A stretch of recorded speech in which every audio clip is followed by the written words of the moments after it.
नमस्कार दोस्तों। आज का जो टॉपिक है वो पीएम कुसुम कंपोनेंट सी के ऊपर है। और इससे पहले मैंने वीडियो ऑलरेडी पीएम कुसुम और पीएम कुसुम कंपोनेंट ए और कंपोनेंट बी के ऊपर बनाया हुआ है। तो जो कंपोनेंट सी के अंदर क्या है उसके बारे में डिस्कस करते हैं। तो इसमें जो टोटल कैपेसिटी है कंपोनेंट सी के अंतर्गत 15 lakh grid connected agricultural pump जो है अ, उनको रिप्लेस करने का जो है सोलाइज पंप से रिप्लेस करने का प्रोविज़न रखा गया है। बेसिकली थोड़ा सा हम ये समझ लेते हैं कि जो कंपोनेंट बी था, जो स्टैंड एलोन पंप थे जो डीजल पे चलते थे, जो ग्रिड से कनेक्टेड नहीं थे, उनको सोलाइज करने का प्रोविज़न रखा था। लेकिन कंपोनेंट सी जो है ऑलरेडी जो ग्रिड से कनेक्टेड जो पंप हैं उनको रिप्लेस करने का जो प्रोविज़न इसमें रखा गया है कि इसमें सोलर जो पैनल जो सोलर पावर्ड कर दिया जाए। इसमें जो टोटल पंप की जो कैपेसिटी रखी गई है 15 लाख ग्रिड कनेक्टेड पंप की रखी गई है। और इसमें भी दो कंपोनेंट हैं। इसमें दो कंपोनेंट क्या है कि जो 50% जो कैपेसिटी है वो इंडिविजुअल पंप को रिप्लेस किया जाएगा with A solar powered pump से। जो 50% जो कैपेसिटी है वो फीडर लेवल सोलराइजेशन से। मान लीजिए किसी एक फीडर पर 15 पंप कनेक्टेड है, तो 15 पंप पर हर इंडिविजुअल पंप पर पैनल न लगा करके एक पूरे फीडर में ही जो है एक कैपेसिटी जितनी भी इक्विवेलेंट कैपेसिटी आती है, मान लीजिए जो 15 पंप हैं उनको मिला करके मान लीजिए 100 किलोवाट की कैपेसिटी आती है। तो 100 किलोवाट की एक इंडिविजुअल सोलर प्लांट लगा करके फीडर को सप्लाई की जाएगी। तो इंडिविजुअल पंप को रिप्लेस नहीं किया जाएगा, फीडर को ही सीधे सप्लाई चली जाएगी।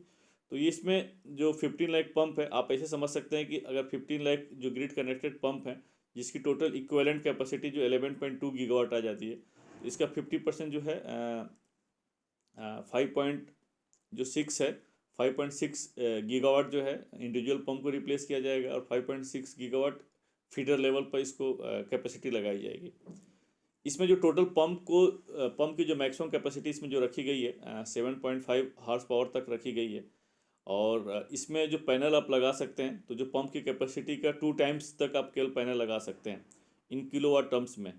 लेकिन अगर मान लीजिए किसी के पास बड़ा पंप है तो उस केस में क्या आप नहीं रिप्लेस कर सकते हैं क्या? तो इसमें यह है कि रिप्लेस कर सकते हैं, लेकिन जो गवर्नमेंट ऑफ इंडिया का सब्सिडी का जो लिमिट है वो 7.5 हार्स पावर के इक्वलेंट जो पंप की कैपेसिटी है उस पर ही सब्सिडी दी जाएगी।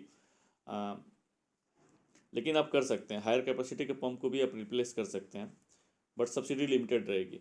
अप्लीकेबिलिटी, तो इस स्कीम के अंतर्गत जो कंपोनेंट सी के अंतर्गत कौन से लोग इसके लिए अप्लीकेबल होंगे जो इसकी स्कीम में पार्टिसिपेट कर सकते हैं? इसमें individual farmers, water user associations and community cluster based irrigation system जो हैं वो लोग एलिजिबल हैं इसके अंतर्गत।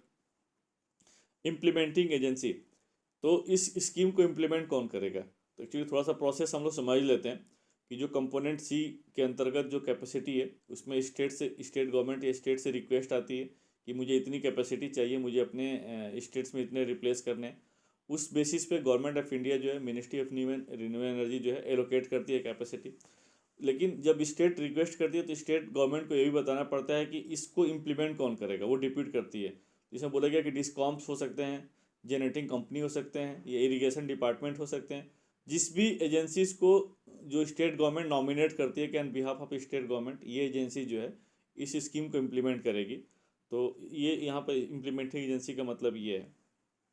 जैसे कि अगर मान लीजिए कंपोनेंट सी में इम्प्लीमेंटिंग एजेंसी के जैसे फीडर लेवल सोलाइजेशन की जो बात हो रही है, इंडिविजुअल पंप्स को रिप्लेस करने की जो बात हो रही है, इसके लिए इम्प्लीमेंटिंग एजेंसी का रोल क्या होगा? तो इसमें क्या है कि जो सब्सिडी दी जाती है वो बेंचमार्क कॉस्ट या टेंडर कॉस्ट होता है, उस बेसिस पर सब्सिडी दी जाती है।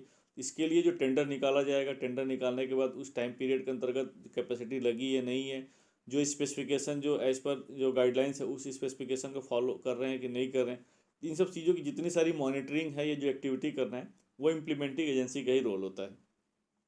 सरप्लस पावर, जो पंप को अगर आप रिप्लेस करते हैं सोलाइज पंप से, तो आप ऐसा तो नहीं है कि 365 डेज में 365 डेज आप सोलर पावर का यूज़ कर रहे हैं, नहीं। ऑन एन एवरेज जो डेटा दिया गया है 150 डेज तक ही लोग यूज़ करते हैं। जो बैलेंस डेज है, बैलेंस डे में लोग नहीं यूज़ करते हैं। तो उस केस में जो बैलेंस कैपेसिटी रहेगी, पंप नहीं चलेगा, तो जो सोलर पावर पंप है उसको ग्रिड को सप्लाई की जाएगी। तो उसमें यही बोला कि जो ग्रिड को सप्लाई की जाएगी, जो एक्सेस पावर जो होगी वो डिस्कॉम जो है परचेज करेगा, और जिस टैरिफ पे परचेज करेगा, जिस रेट पे परचेज करेगा, उसके लिए जो स्टेट का रेगुलेटर है वो टैरिफ डिसाइड करेगा। सेंट्रल सब्सिडी, जो सब्सिडी का जो प्रोविज़न रखा गया है इसमें, जो पंप को रिप्लेस करने का जो प्रोविज़न रखा गया है, जो फीडर लेवल सोलाइजेशन का जो प्रोविज़न रखा गया है इसमें, उसमें जो गवर्नमेंट ऑफ इंडिया जो है 30% ऑफ द बेंचमार्क कॉस्ट या टेंडर कॉस्ट, जो टेंडर्स के थ्रू जो निकल के कॉस्ट आएगी, बेंचमार्क कॉस्ट जो भी उसमें लोअर होगा उस पर 30% सब्सिडी प्रोवाइड की जाएगी। और स्पेशल कैटेगरी स्टेट्स के लिए, जैसे कि नॉर्थ ईस्टर्न स्टेट्स हो गया, JNK लद्दाख हो गया, जो और भी जो हिली स्टेट्स हैं, आइलैंड्स हैं जैसे कि अंडमान निकोबार लक्षद्वीप, ऐसे स्टेट्स के लिए 50% का सब्सिडी का प्रोविज़न रखा गया है। लेकिन इसमें साथ साथ ये भी बोला गया कि स्टेट गवर्नमेंट को भी सब्सिडी प्रोवाइड करनी पड़ेगी। तो इसमें स्टेट्स के पार्ट पर जो है 30% सब्सिडी दे सकता है, और चाहे तो स्टेट अपनी सब्सिडी को भी बढ़ा सकता है, 30% की जगह पर 40% भी सब्सिडी दे सकता है। इन केस अगर मान लीजिए कि 30% सब्सिडी सेंट्रल गवर्नमेंट देती है, 30% सब्सिडी स्टेट गवर्नमेंट देती है, तो जो बैलेंस जो अमाउंट है वो फार्मर्स को अपनी तरफ से लगाना पड़ेगा, नहीं तो उसके लिए वो बैंक से भी फाइनेंस कर सकते हैं। तो इसमें बैंक के फाइनेंसिंग भी अवेलेबल है, और इसमें बहुत सारे बैंक्स इसमें आगे भी आए हैं इसको फाइनेंस करने के लिए, क्योंकि बहुत ही वायबल प्रोजेक्ट है ये। हम बात करते हैं अदर पैरामीटर्स की। तो कमीशनिंग है, अगर मान लीजिए जो लेटर ऑफ अवार्ड अगर प्लेस कर दिया जाता है या आपको ऑर्डर दे दिया जाता है कैपेसिटी लगाने के लिए, तो उस केस में उसके 12 महीने के अंदर आपको प्रोजेक्ट्स लगाने पड़ेंगे, और स्पेशल कैटेगरी का स्टेट्स हैं तो 15 महीने लग जाएगा। इसमें स्टेट वाइज एलोकेशन किया जाता है on the basis of request, जो स्टेट गवर्नमेंट से अगर रिक्वेस्ट आती है तो एलोकेट किया जाता है।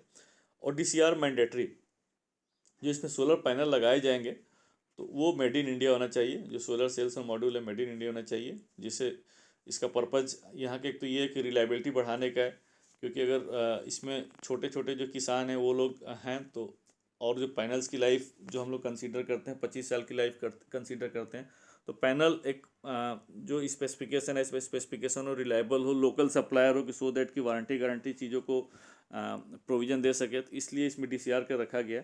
और इसके साथ साथ ये है कि जो डोमेस्टिक मैन्युफैक्चरिंग है उसको भी बढ़ावा मिलेगा। तो होप दोस्तों ये जो कंपोनेंट C के ऊपर जो मेरा आज का वीडियो है वो अच्छा लगा होगा। अगर आपको सही लगा होगा तो आप लाइक करिए, सब्सक्राइब करिए। फिर आपसे मिलते हैं नेक्स्ट वीडियो में, तब तक के लिए थैंक यू, जय हिंद।